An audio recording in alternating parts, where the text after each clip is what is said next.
A Christmas miracle, the light of giving. In the heart of a bustling city, Christmas lights adorned every street corner, their golden hues illuminating the frosty December nights.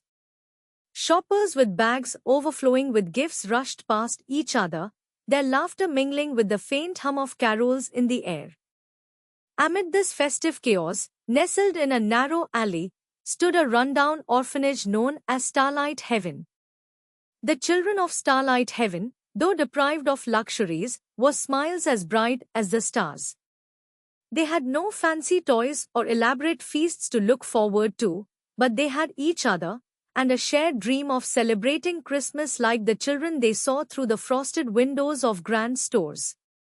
Iman, a kind-hearted 12-year-old girl with curly brown hair and a fierce determination, often took charge of her younger companions.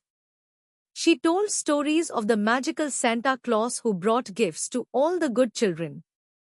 Deep down, she wished for him to visit their little heaven too. "Maybe this year, he'll come," whispered Ali, her 6-year-old shadow, as he tugged on her sleeve.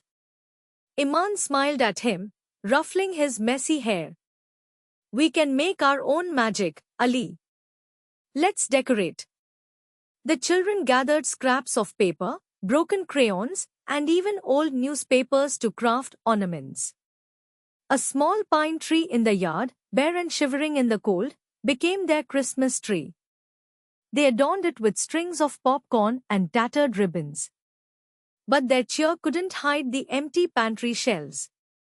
Miss Clara, the matron, had stretched the funds as far as they would go, but there would be no grand meal this Christmas. One chilly evening, Iman ventured out to the main square, her heart heavy. She passed by crowds enjoying roasted chestnuts and families posing for pictures in front of a towering Christmas tree. A wealthy couple in fur coats caught her attention as they hurried past her, their arms laden with shopping bags. "Excuse me," Iman called out timidly, her voice almost lost in the chatter. The couple stopped, startled. "Yes, dear," the woman asked, her tone kind but distracted.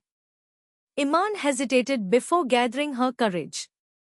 "Could you spare something for the children at Starlight Heaven? We're hoping for a little Christmas cheer."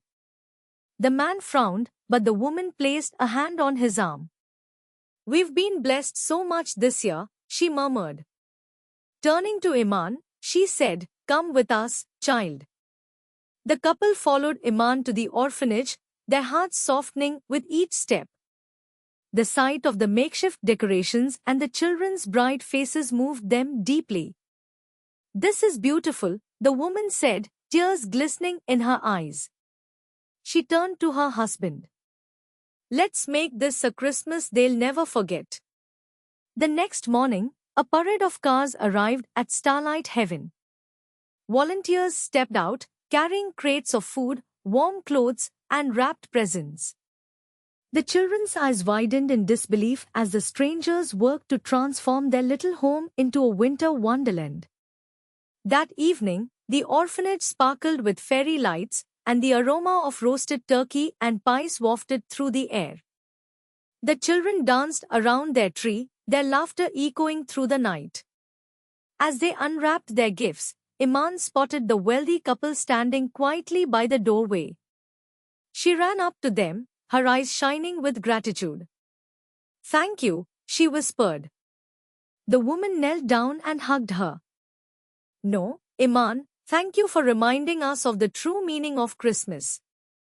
It's not about what we have but what we share." From that day on, Starlight Heaven became a symbol of hope and generosity. The couple, inspired by Iman's courage, continued to support the orphanage, ensuring no child went hungry or felt unloved again. And as the snow fell gently that night, the children gazed out of their windows, their hearts warm with the miracle of Christmas, a reminder that even the smallest acts of kindness can light up the darkest corners of the world.